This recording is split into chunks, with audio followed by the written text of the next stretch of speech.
Welcome back to the Deep Dive. If you caught any European football this past week, well, you know the script just got completely torn up. Yeah, it really did. A week of major shocks, really, redrew the battle lines across the continent. And it sets up, I think, one of the most pivotal Champions League match days we've seen in a while. Absolutely. It felt like a real upheaval. So what we're doing today is giving you the shortcut, really.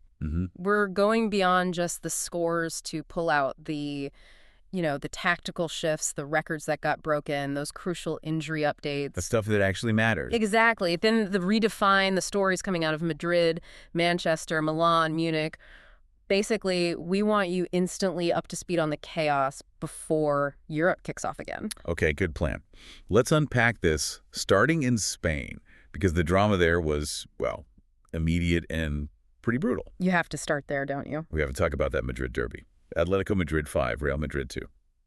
Just saying it sounds wrong. It really does. Real Madrid came into that game perfect, right? 6 wins from 6. Flawless. And then they face, well, it felt less like a match and more like a tactical demolition. It was decisive, that's for sure. And look, 7 goals might make you think it was this wild back-and-forth shootout. Yeah, end-to-end stuff. But the data, it tells a very different story. It points to cold, calculated precision from Diego Simeone. Okay, so give us the numbers. Show us how this was a calculated dissection, not just, a crazy high-scoring game. Right. So Real Madrid had 63% possession. Dominance, you'd think. On paper. But it was totally sterile. They generated an expected goals, an XG of just 0.58 paltry. Right. And just a quick reminder for everyone, XG measures shot quality. So 0.58 means Real Madrid were statistically likely to score, well, less than 1 goal, despite having the ball 2/3 of the time. Precisely. They created almost nothing dangerous. Atletico, meanwhile, only 37% possession. Okay. But they clocked a devastating 2.31 XG. They were just ruthless.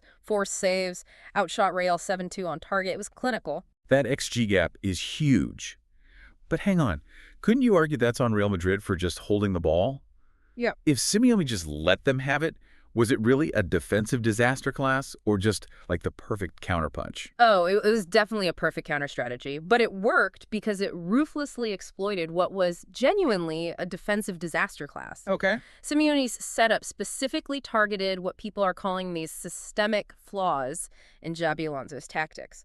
Alonso's trying these complex hybrid shapes. Where players shift roles constantly, right? Fullbacks bombing on into midfield. Exactly. High risk, high reward. Needs immense concentration, fluidity. Which wasn't there. No. And Atletico punished the lack of discipline, particularly the wide areas left open when those fullbacks went wandering. They just hit them with rapid vertical attacks, straight into the gaps.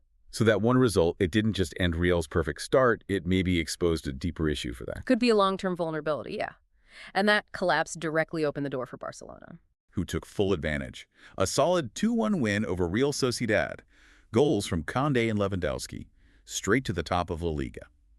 And a big moment personally for Robert Lewandowski. That goal was his 105th for Barca. Whoa. Puts him in their top 20 all-time scores, level with Neymar Jr. and Evaristo, proper legends. Doesn't the club hit a milestone too? Yeah, that was the 6,600th goal in Barcelona's La Liga history. So Barca now sit 1 point clear, still unbeaten after 7 games. The whole psychological balance in Spain just shifted massively in one weekend. Completely. Okay, moving from one domestic shock to, well, another one. Let's head over to the Premier League. Equally dramatic disruption there. Right, Liverpool hit their first major speed bump, Selhurst Park. Yep. Crystal Palace 2, Liverpool 1. Decided late, wasn't it? Very late. Substitute Eddie Nketiah with a brilliant winner, 7th minute of stoppage time. Just snatched it away. A chaotic end to what had been, a perfect start for Liverpool. That unbeaten run just snapped right at the end. But let's flip that. Connecting to the bigger picture for Palace. This is huge for them. Oh, it's colossal.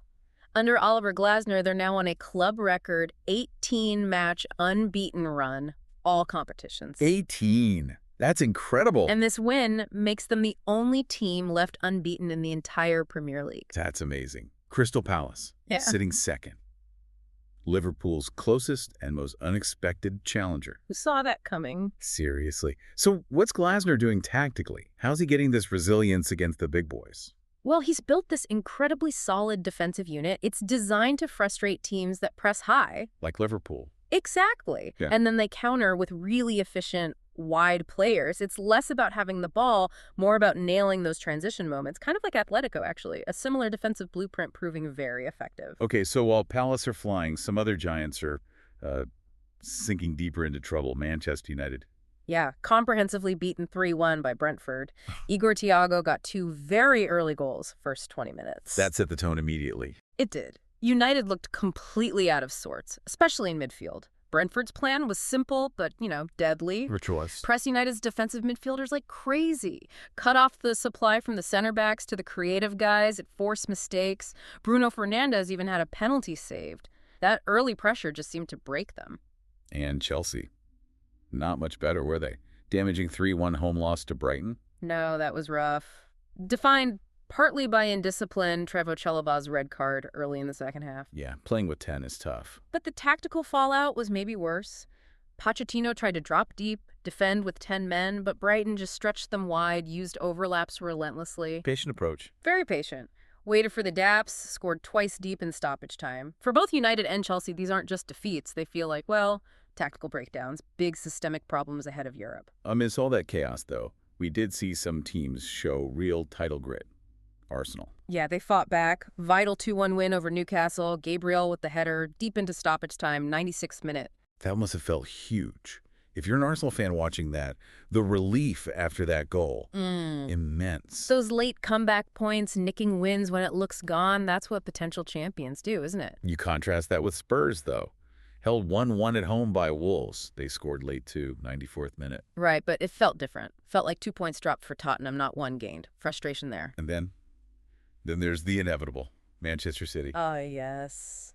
Business as usual. Cruise to a 5-1 win over Burnley. Almost felt sorry for Burnley. Well, Maxime Steve scored 2 own goals for them. Almost sums it up, doesn't it? The helplessness. Yeah, and Haaland got a couple. He did. A brace. Moved him into City's top 10 all-time scorers list. Already. Faster than anyone else in their history. Yeah. Which is just staggering when you think how young he still is. Right, okay. Moving away from, maybe, the usual suspects, let's pivot to the continent. Absolute goal fests happening elsewhere. The Bundesliga served up something wild. Oh, it really did. Yeah. A historic 10-goal thriller.